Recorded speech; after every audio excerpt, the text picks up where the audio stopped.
जादुई गहने का पेड़। सीमा अपनी सौतेली माँ अन्नू के साथ एक छोटे से घर में रहा करती थी।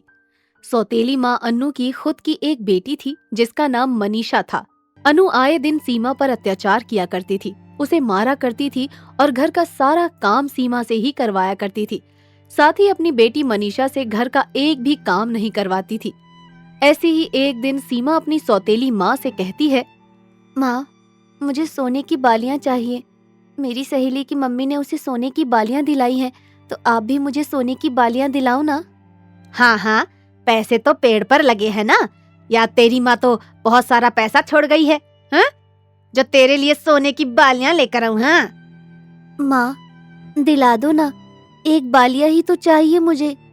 अरे जा अपने बाप से मांग, मेरे पास पैसे होते तो मैं सबसे पहले अपनी बेटी के लिए सोने की बालियां दिलाती, ना कि तुझे। तू कोई मेरी सगी बेटी थोड़ी है जो मैं तेरे लिए सोने की बालियां दिलाऊं। मेरा दिमाग खराब थोड़ी है अभी। सीमा रोते रोते अपने पापा के पास जाती है और अपने पापा से कहती है, पापा, मुझे सोने की बालियां चाहिए। मेरी जो सहेली है उसकी मम्मी ने उसे सोने की बालियां दिलाई हैं, तो मुझे भी सोने की बालियां दिलाओ ना। अरे सोने की बाली? अभी तो तू बहुत छोटी है सीमा, क्या करेगी ये सब पहनकर? नहीं पापा, मुझे सोने की बालियां चाहिए तो चाहिए, मतलब आप मुझे कहीं से भी ला कर दो। अच्छा ठीक है, मैं जब शाम को आऊंगा तो तू मेरे साथ चलियो। तुझे जैसी बालियां पसंद आएंगी मैं वैसी ही बालियां तुझे दूंगा। अब खुश है? बाबा, अब मैं बहुत ज्यादा खुश हूँ। आप बहुत अच्छे हो, आप मेरी सारी इच्छा पूरी करते हो। ऐसे ही शाम को सीमा अपने पापा के साथ एक सुनार की दुकान पर जाती है। सीमा एक जोड़ी कान की बालियों को पसंद कर लेती है। सीमा के पापा उन बालियों को उसे दिला देते हैं। सीमा बहुत ही ज्यादा खुश हो जाती है। अपने पापा के साथ जब वो घर आती है, घर पर आकर वो अपनी माँ को वो बालियां दिखाती है। ये देखो, पापा ने मुझे सोने की बालियां दिलाई है माँ। सोने की बाली? अगर दिलाना ही था तो अपनी दोनों बेटियों को दिला देते, तुझे ही क्यों दिलाई उन्होंने? हाँ, अगर मनीषा ने देख लिया कि तेरे पास सोने की बालियां हैं तो वो भी रोने लगेगी। अब मैं उसे कहाँ से लाऊंगी सोने की बालियां?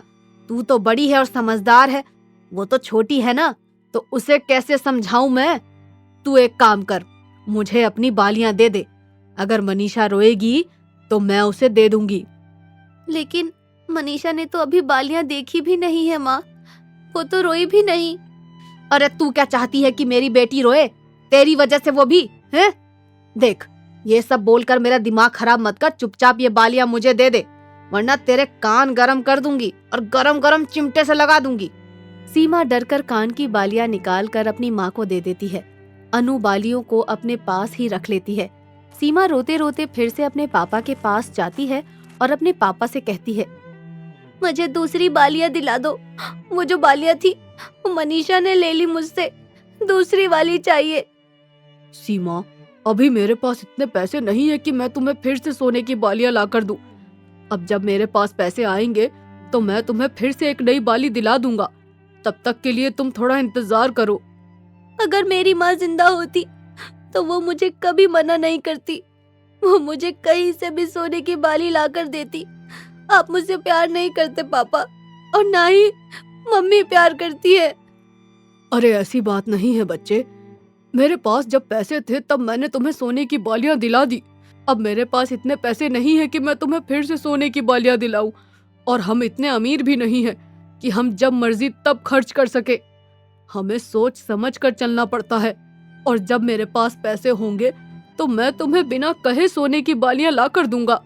रहने दो पापा, मुझे नहीं चाहिए सोने की बालियां। सीमा रोते रोते अपने घर से निकल जाती है और वो एक जंगल की तरफ जाती है। उस जंगल में काफी पेड़ पौधे और नदियां होती हैं। ये सब देखकर सीमा एक पेड़ के पास जाकर बैठ जाती है और रोते रोते कहती है, कोई मुझे प्यार नहीं करता, सब मनीषा से प्यार करते हैं। हे भगवान, मुझे कोई प्यार क्यों नहीं करता? तभी एक पेड़ सीमा से कहता है, क्या हुआ सीमा बेटा, तुम रो क्यों रही हो? तुम पेड़ होकर भी बोल सकते हो? हाँ, क्योंकि मैं एक जादुई पेड़ हूँ और मैं बोल सकता हूँ, तुम्हें भी सुन सकता हूँ। कौन से जादुई पेड़ हो तुम? मैं जादुई सोने के गहने का पेड़ हूँ। मेरे पेड़ पर बहुत सारे गहने हैं। और मैं चाहूँ तो तुम्हें दे सकता हूँ। क्या क्या कह रहे हो? तुम्हारे पेड़ पर तो कोई गहना नहीं है, मुझे तो नहीं दिख रहा। मेरे पेड़ पर जो गहने हैं वो तुम्हें तभी दिखेंगे जब मैं खुद तुम्हें वो गहना देना चाहूँगा, वरना कोई भी इस गहने को नहीं देख सकता। ऐसा भी है क्या? लेकिन मुझे गहने नहीं चाहिए, मुझे तो सिर्फ सोने की बालियां चाहिए। तुम कितनी मासूम बच्ची हो। वैसे तुम चिंता मत करो, मैं तुम्हें बालियों के साथ साथ और भी बहुत सारे गहने दूंगा, और तुम्हें भविष्य में जब भी जरूरत हो तो तुम मेरे पास आना, मैं तुम्हें वो सब दूंगा जो तुम चाहती हो। क्या सच में ऐसा है? हाँ सच में, लेकिन तुम्हें मुझसे एक वादा करना होगा। वादा? कैसा वादा? वादा ये करोगी कि मैं तुम्हें बहुत सारे सोने के गहने दूंगा और तुम ये बात कभी किसी को नहीं बताओगी, चाहे वो तुम्हारी सौतेली माँ हो या फिर तुम्हारे पापा, तुम ये सब किसी को नहीं बताओगी। मैं वादा करती हूँ कि मैं तुम्हारे और मेरे बीच की बात किसी को नहीं बताऊंगी, फिर वो चाहे मेरी माँ हो या मेरे पापा। ठीक है। वो जादुई पेड़ सीमा को अपनी जादुई शक्ति से कुछ सोने की बालियां और कुछ गहने दे देता है। ये सब लेने के बाद सीमा अपने घर आ रही होती है। सीमा के कानों में सोने की बालियां देखकर उसकी माँ अजीब सा मुंह बनाकर उससे कहती है, अरे ये सोने की बालियां कहाँ से लेकर आई है तू? ये सोने की बालियां मैं कहीं से भी लेकर आई हूँ, आपको इससे क्या लेना देना? आपने थोड़ी ना दिलाई है मुझे। अब तू मुझसे जुबान भी लड़ाएगी? हाँ? नहीं माँ, मैं आपसे जुबान नहीं लड़ा रही, बस मैं आपको कभी नहीं बताऊंगी कि मैं ये बालियां कहाँ से लेकर आई हूँ, और आपको इससे क्या लेना देना कि ये बालियां मुझे किसने दिलाई। अनु को सीमा की ये बात सुनकर बहुत गुस्सा आता है और वो एक डंडे से सीमा की पिटाई करना शुरू कर देती है। तभी वहाँ पर अचानक से सीमा के पापा आ जाते हैं और वो अनु को खींचकर एक तमाचा लगाते हैं और उसे हमेशा हमेशा के लिए घर से बाहर निकाल देते हैं, जिसके बाद सीमा अपने पापा के साथ हंसी खुशी रहने लगती है।